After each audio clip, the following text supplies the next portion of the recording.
teman-teman, selamat datang di mata kuliah Komunikasi Pemasaran bersama saya Yuliani Dewi Risanti.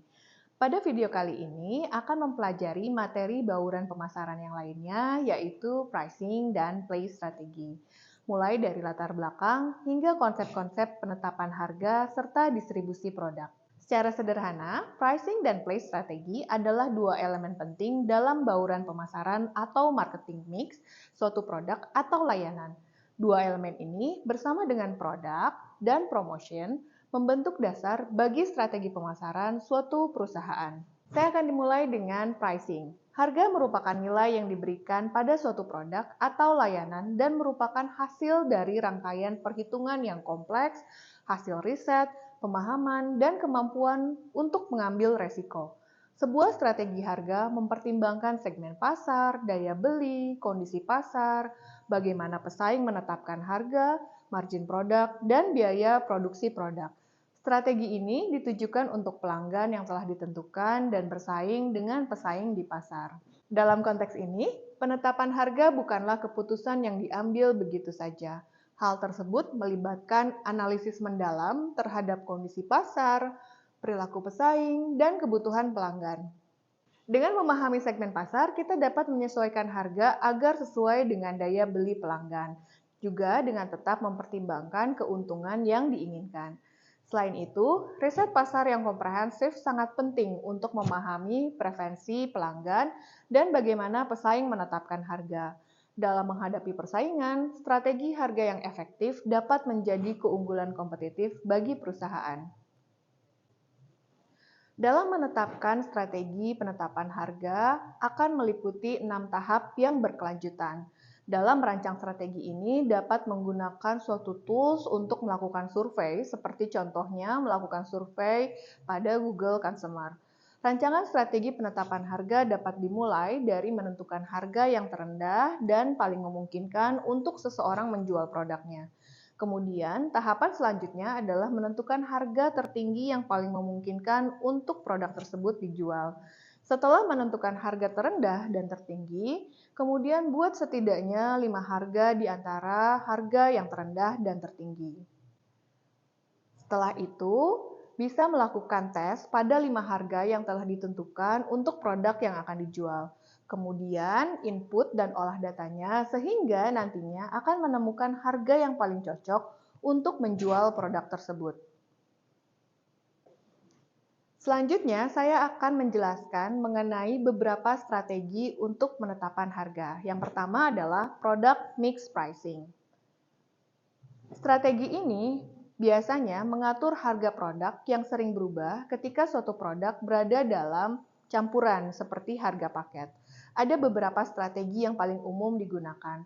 Biasanya satu adalah product line pricing atau penetapan harga untuk sejumlah varian produk dalam satu kategori. Sebagai contoh, kemeja yang ditawarkan dengan harga Rp300.000, Rp600.000, dan Rp900.000. Hal ini membantu konsumen mengasosiasikan kualitas rendah, sedang, dan tinggi dengan masing-masing harga. Tugas penjual adalah untuk menciptakan persepsi yang berbeda dengan menekankan perbedaan di setiap tingkatan harga. Selanjutnya ada optional feature pricing atau penetapan harga untuk layanan, fitur, dan produk tambahan yang ditawarkan bersama produk utama. Contohnya adalah ketika membeli mobil, mungkin ditawarkan opsi asuransi, kaca mobil tambahan, dan lain sebagainya dengan harga tambahan. Kemudian ada juga captive product pricing, di mana sebagian produk memerlukan penggunaan produk tambahan secara terus-menerus. Biasanya, produk tambahan ini memiliki margin keuntungan yang lebih tinggi dibandingkan dengan produk utama.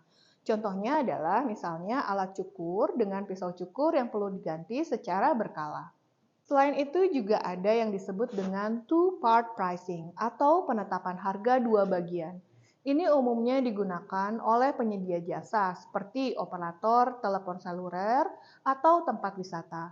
Di sini terdapat harga tetap, misalnya biaya tiket masuk, ditambah dengan harga variabel berdasarkan pemakaian atau tiket bermain wahana.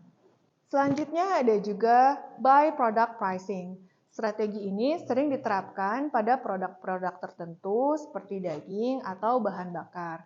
Harganya didasarkan pada nilai produk tersebut dan mengikuti harga yang berlaku di pasaran.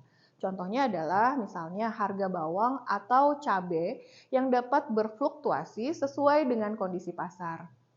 Selain itu, ada juga product bundling pricing atau penetapan harga paket. Penjual sering menggabungkan produk dan fiturnya. Ada dua jenis, yaitu pure bundling, di mana perusahaan menetapkan harga bundling untuk setiap produknya, dan mixed bundling, di mana perusahaan menetapkan harga sebagian bundling. Kemudian ada juga yang disebut dengan psychological pricing atau penetapan harga psikologis. Ini terjadi ketika harga ditetapkan dengan mempertimbangkan cara konsumen berpikir. Sebagai contoh, ketika kita melihat harga barang atau jasa yang diakhiri dengan angka seperti 99,99 atau 299.000, ini sebenarnya adalah trik psikologis untuk memberikan kesan bahwa harga tersebut lebih rendah. Selanjutnya, ada juga yang disebut dengan geographical pricing atau penetapan harga berdasarkan lokasi. Ini berarti harga suatu barang atau jasa bisa berbeda tergantung di mana kita membelinya. Sebagai contoh sederhana, harga bahan bakar di Papua mungkin lebih mahal dibandingkan di Pulau Jawa. Ini karena faktor distribusi dan geografis yang mempengaruhi biaya distribusi. Lalu kita lihat ada premium pricing atau penetapan harga premium. Ini terjadi ketika harga ditetapkan tinggi untuk menciptakan kesan bahwa produk atau layanan tersebut memiliki nilai lebih atau kualitas yang sangat baik. Merek-merek luxury seperti Lamborghini, Rolex, atau Hermes menggunakan strategi ini untuk memposisikan diri mereka sebagai produk eksklusif di segmen pasar tertentu. Oke, selanjutnya adalah penetration pricing atau penetapan harga penetrasi, di mana harga produk sengaja ditetapkan rendah untuk mendapatkan pangsa pasar yang cepat, terutama pada saat peluncuran produk baru. Sebagai contohnya, tarif ponsel atau penawaran kredit rumah pada awal peluncurannya, di mana kita sering melihat penyesuaian harga setelah periode promosi berakhir dan tujuan pangsa pasar tercapai. Selanjutnya ada lagi yaitu ekonomi pricing atau penetapan harga ekonomi yang menetapkan margin keuntungan yang tipis dan biaya operasional yang rendah. Pendekatan ini bertujuan untuk menarik pasar massal. Contohnya adalah misalnya deterjen cuci tanpa fitur pewangi atau produsen teh lokal yang menawarkan produk dengan harga rendah untuk mendapatkan pangsa pasar yang besar. Contoh lain yang terakhir adalah strategi skimming pricing atau penetapan harga skimming, yaitu menetapkan harga tinggi sampai munculnya pesaing yang memasarkan produk yang sama dengan harga yang lebih rendah. Setelah itu, produsen dapat menurunkan harga. Tujuannya adalah untuk mendapatkan sebanyak mungkin pendapatan sebelum muncul lebih banyak pesaing yang dapat menurunkan keuntungan untuk semua pihak yang terlibat. Contohnya adalah harga awal untuk ponsel atau barang elektronik lainnya di mana harga tinggi digunakan untuk menarik konsumen di awal, kemudian diturunkan setelah masuknya pesaing. Dalam merancang strategi pemasaran, pemilihan model penetapan harga yang didasarkan pada hubungan antara harga dan kualitas produk memegang peranan penting. Pemilihan model penetapan harga berbasis harga dan kualitas ini sebaiknya disesuaikan dengan nilai yang diinginkan oleh target pasar dan juga positioning merek. Kesesuaian antara harga dan kualitas dapat membantu menciptakan persepsi nilai yang positif di mata konsumen. Apabila merek tersebut telah mencapai ekuitas dan dapat menjadi aset, maka merek tersebut dapat menetapkan harga premium, memperoleh margin yang lebih tinggi, serta meraih manfaat lainnya yang diberikan oleh nilai aset tersebut. Dengan memanfaatkan merek sebagai aset, tidak hanya dapat membedakan produk atau layanan dari pesaing, tetapi juga dapat menciptakan persepsi nilai tambah di mata konsumen. Hal ini tentunya dapat membantu membangun loyalitas pelanggan, meningkatkan kepercayaan, dan memberikan fondasi yang kuat bagi keberlanjutan dan pertumbuhan bisnis. Dengan menempatkan merek sebagai aset yang bernilai, dapat membuka peluang untuk mendapatkan hasil yang lebih besar dan memberikan dampak yang lebih positif dalam pasar yang kompetitif. Selanjutnya, saya akan menjelaskan mengenai konsep place dalam bauran pemasaran yang mengacu pada permasalahan distribusi produk. Hal ini akan mempengaruhi layanan distribusi, kemudian metode, dan accessibility pada calon konsumen. Kemudian juga kita akan mengidentifikasi apa perbedaan atau keunggulan strategi saluran distribusi yang dimiliki oleh perusahaan dibandingkan dengan kompetitor. Ketika mempertimbangkan di mana akan menjual produknya, pemasar juga harus mempertimbangkan di mana produk tersebut akan terjual dengan sangat baik. Konsep place di dalam bauran pemasaran nantinya juga akan mempengaruhi selain saluran distribusi, cakupan pemasaran, lokasi barang tersebut dijual, logistik, serta layanan yang disediakan oleh penjual.